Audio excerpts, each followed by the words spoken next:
Menyebut nama Setiawan Jodi tentu tidak asing lagi bagi penggemar musik era 80 hingga 90-an. Selain berprofesi sebagai seniman, Setiawan Jodi juga seorang pengusaha, konglomerat serta CEO grup Setco, yaitu perusahaan di bidang perminyakan dan perkapalan. Selain itu, Setiawan Jodi juga pemilik Aero Record.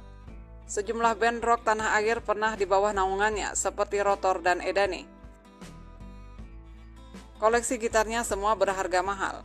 Ia bahkan pernah membeli gitar Ibanez Jam Seri sama dengan signature Stevie, seharga 67 juta.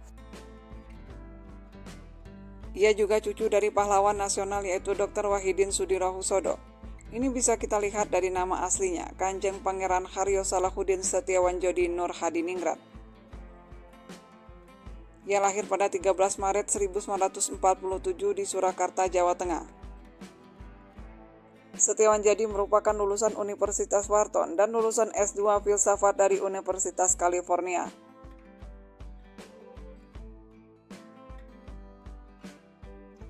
Jodi mulai merintis karirnya sebagai seorang pengusaha. Saat menimba ilmu di Amerika Serikat, di sanalah ia berkenalan dengan salah seorang anggota keluarga Raja Minyak, Rockefeller. Dari perkenalan itu, Jodi banyak mempelajari strategi bisnis. Di awal tahun 70-an, Jodi memutuskan kembali ke Indonesia. Ia menerapkan ilmu yang didapat sewaktu di Amerika. Ia mulai mengembangkan bisnis perminyakan dan properti. Jodi pun tumbuh menjadi salah satu pengusaha kaya di Indonesia. Tak banyak orang seperti Jodi, sebagai pengusaha ia pasti bicara ekonomi, tapi juga enak diajak ngobrol politik, filsafat, kebudayaan, hingga musik. Pergaulannya merentang dari tingkat presiden hingga seniman. Jodi juga merupakan orang yang menukangi lahirnya grup band Kantata Takwa dan Suami.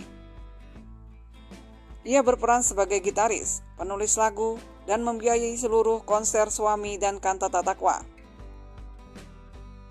Meski pada saat itu, Jodi dikenal dekat dengan penguasa, tapi ia tak takut menyuarakan sindiran lewat lagu pada pemerintah. Bersama seniman dan pemusik lainnya seperti Iwan Fals, Sawung Jabo, Ini Sisri, Joki Surya Prayogo, dan Toto Tewel, Jodi mendirikan Suami. Kemudian di tahun 1990, dengan didukung musisi dari Suami, ditambah dengan W.S. Surendra dan kelompok Bengkel Teater, Jodi membentuk band baru lagi bernama Kantata Takwa, dengan vokalis utamanya tetap Iwan Fals. Dua grup musik yang ia sokong ini sempat berjaya di era 90-an. Bahkan Kantata Takwa menjadi supergrup, dan Jodilah sebagai mecenas atau penyokong dana untuk Kantata Takwa. Jodi ingin membentuk Kantata Takwa bukan hanya sebuah grup musik saja, tapi juga harus punya makna yang lebih. Kantata Takwa telah merilis album yang bertema kritis sosial dan politik. Album terakhirnya bersama Kantata Takwa berjudul Opera Raksasa Biru yang berbicara tentang pemanasan global.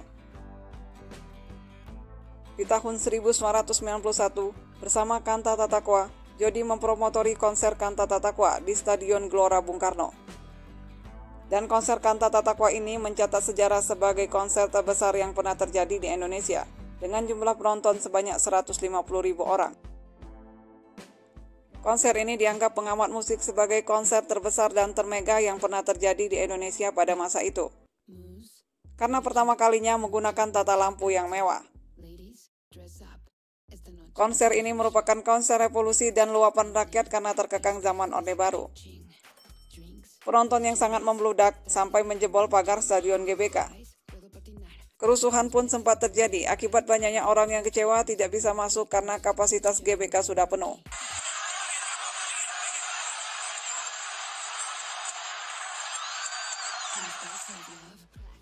Namun akhirnya konser pun bisa berjalan lancar ketika Iwan Fals dan teman-teman Kantata Takwa tampil memuaskan.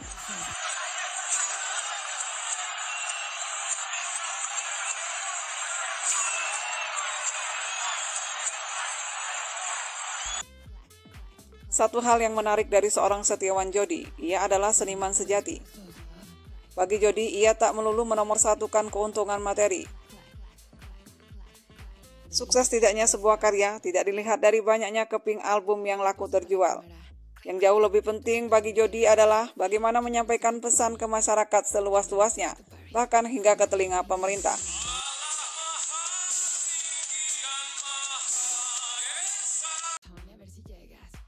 Memasuki akhir 90-an, seiring dengan kolapsnya Orde Baru, eksistensi Kantata Takwa juga ikut-ikutan memudar. Dua hal yang memicu mengapa Kantata Takwa seperti mati suri, yaitu kesibukan masing-masing personil dengan proyeknya, serta mulai seretnya pasukan rupiah dari Setiawan Jody.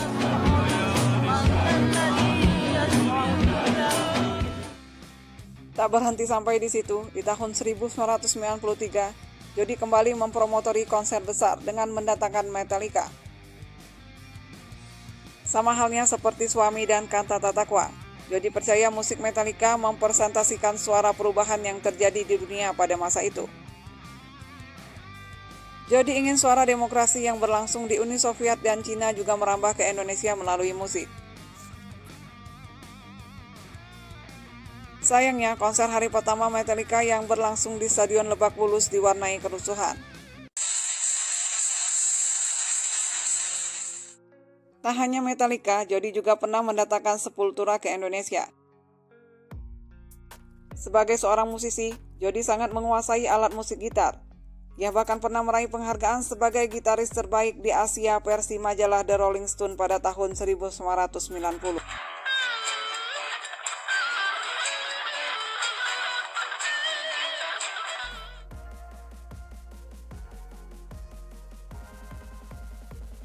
Sementara, terkait kehidupan pribadinya, seperti manusia pada umumnya, Jody juga sempat mengalami pasang surut dalam rumah tangganya.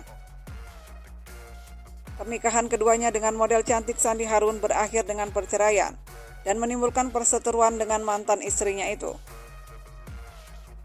Perceraian antara Jody dan Sandi diwarnai isu perselingkuhan sang istri dengan anak mantan presiden yaitu Tommy Soeharto. Bahkan Sandi memberi pernyataan yang cukup mengejutkan.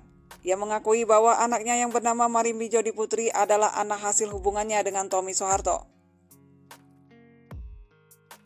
Sandi menegaskan bahwa Marimbi bukanlah anaknya dari Setiawan Jody. Kontan saja pengakuan Sandi itu membuat Jody meradang dan langsung menantang untuk dilakukan tes DNA. Namun hingga kini kasus itu pun tidak terdengar penyelesaiannya.